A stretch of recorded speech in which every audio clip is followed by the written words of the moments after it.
crime on the Texas Tech campus continues to be a concern, with some students fearing for their safety. Coming up, MCTV's Patricia Perry has some tips from a local official on how you can stay safe both on and off campus. The most romantic day of the year is only a few days away, and that means you may be running out of time to find the perfect gift for your loved one. Find out how one campus group gave some students a fun and unique option to create a special keepsake that may just brighten someone's Valentine's Day. And it was a busy Wednesday night for Texas Tech athletics, as both the men and women's basketball teams were in action looking for another victory in conference play. MCTV's Alejandra Salazar has the final score and highlights from all of last night's action in sports. This is the MCTV Weekday Update. Welcome to the Thursday edition of the MCTV Weekday Update. I'm Madison Vidales. On Monday, MCTV reported that faculty, staff, and students have received 5 reports of sexual assault here on campus just since the beginning of January.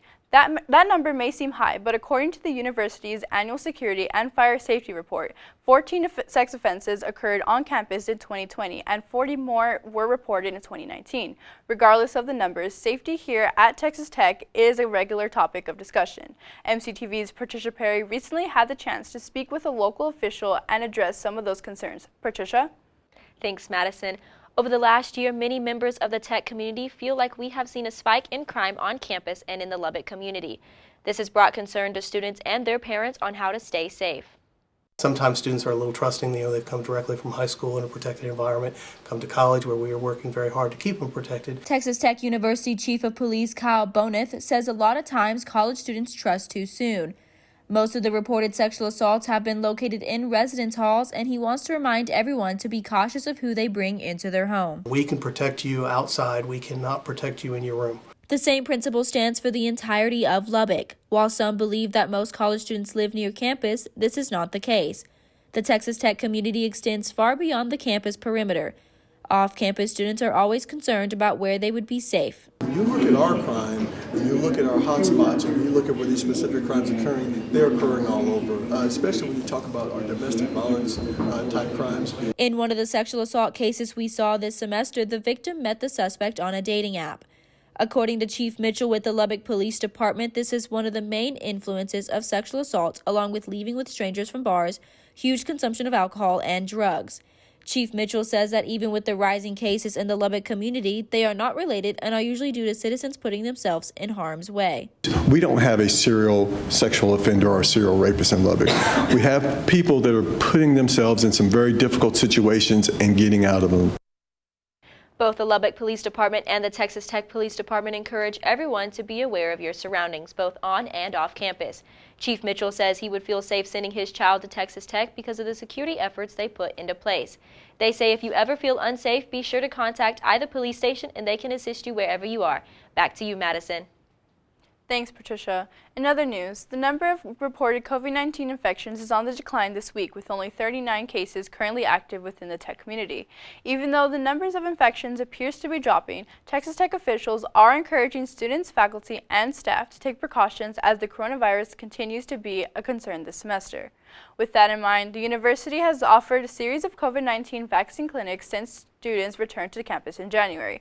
Right now, there are 5 remaining on-campus clinics scheduled for this semester. The clinics are held each Friday from 10 a.m. to 2 p.m. in the southeast wing of the English Philosophy Building. The next clinic will be taking place tomorrow, and all students, faculty, and staff and family members are eligible to attend. Anyone needing a first, second, or booster dose can stop by and get the vaccine for free. Appointments are not required. And as a reminder, on-campus testing is also continuing to be offered now until the end of spring break. Free testing is available from 10 a.m. to 4:30 p.m. Monday through Saturday at Sam's Poolside, located on the south end of the Rec Center's leisure pool. Appointments for testing are suggested, and you can find more information about both testing and this semester's vaccine clinics by visiting emergency.ttu.edu/coronavirus. Valentine's Day is less than a week away, and many students may still be looking for a gift for that special someone in their life. Luckily, one campus group made finding a heartfelt keepsake a little easier today with a Valentine's-themed version of one of their most popular events. The Student Activities Board held the spring edition of their Stuff a Critter event today in the sub-courtyard. Starting at 11 a.m., students could stop by, pick out a furry friend, stuff them, and then dress them in a special t-shirt designed with a Valentine's Day theme. every year or semester.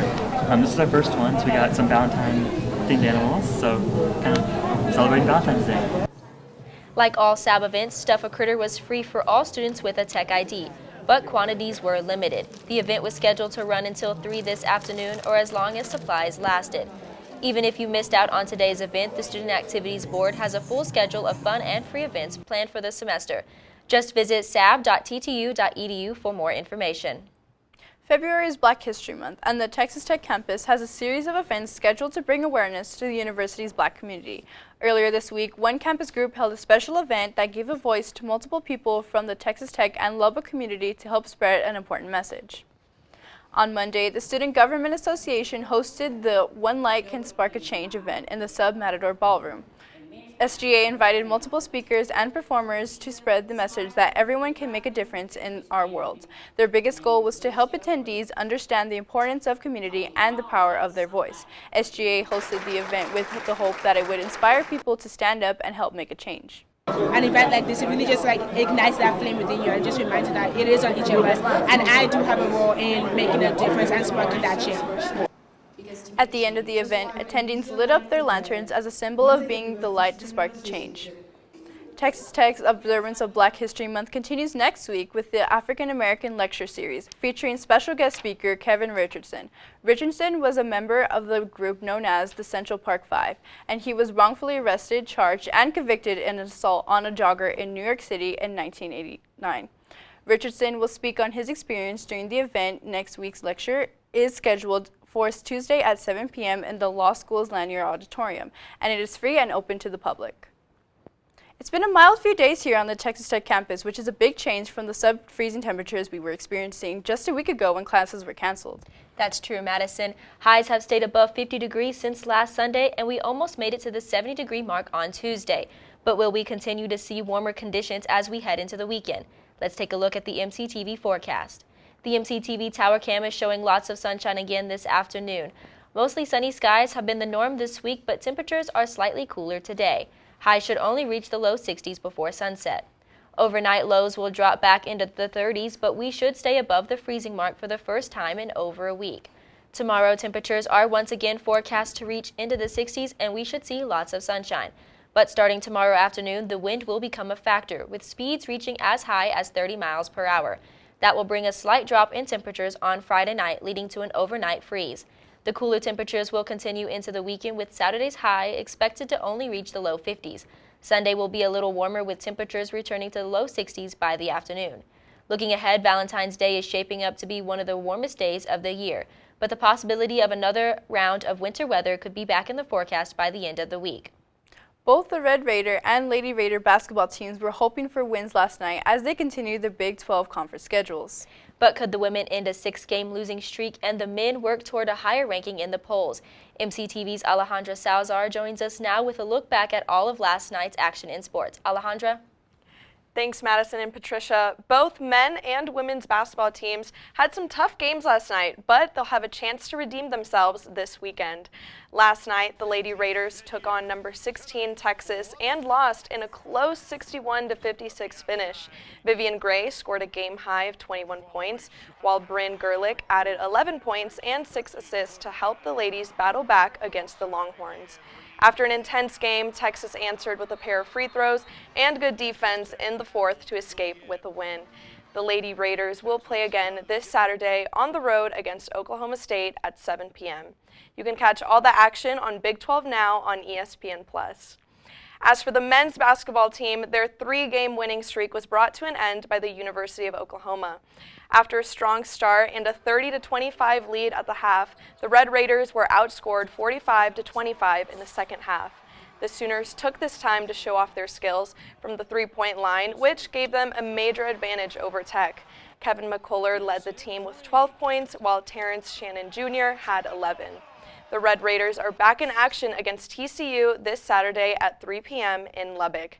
Tech is 14-0 at home as they'll be facing the Horned Frogs for the first time this season, so you won't want to miss it. Moving on, it's officially softball season, and the ladies will head to play at the Houston Invitational this weekend, kicking things off tomorrow at 3 p.m. against UT San Antonio. They'll go on and play Houston on Saturday at 6 p.m. and Sunday at 12:30. You can stay up to date with live scores and stats on texastech.com or watch on Big 12 Now on ESPN+. Well, that's all I have for you for sports. Back to you guys in the studio. Thanks, Alejandra. Madison, did you know that as of tomorrow, the start of spring break is only 4 weeks away? Yeah, Patricia, that's hard to believe. And for some students, it's also an important reminder that they are running out of time to make plans if they are planning to leave Lubbock next month.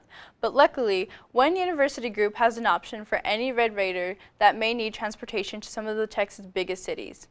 Every year, Parent and Family Relations partners with BreakShuttle.com to offer affordable bus trips during the spring break holiday. This year, the buses will make stops in Austin, Dallas, Houston, and San Antonio on Saturday, March 12th, with return trips to Lubbock from each destination scheduled on the following Sunday, March 20th. All trips leaving from Tech will take off at 9 a.m. from the R11 band lot located behind the sub. One-way tickets vary in cost from $124 to or from Dallas, $129 for Austin and San Antonio, and $139 for a trip to or from Houston. All trips currently have tickets available, but seats are limited. For more information and to purchase tickets, visit BreakShuttle.com. So Madison, with spring break only a month away, have you already made plans for the holiday? I'm just lucky to see my family and be home with my friends finally after the long semester. Oh, 100%. It's going to be a really relaxing week. That's all for today's edition of the MCTV Weekday Update. Thanks so much for joining us, and be sure to check ttuhub.net every day for more news. We'll see you next week.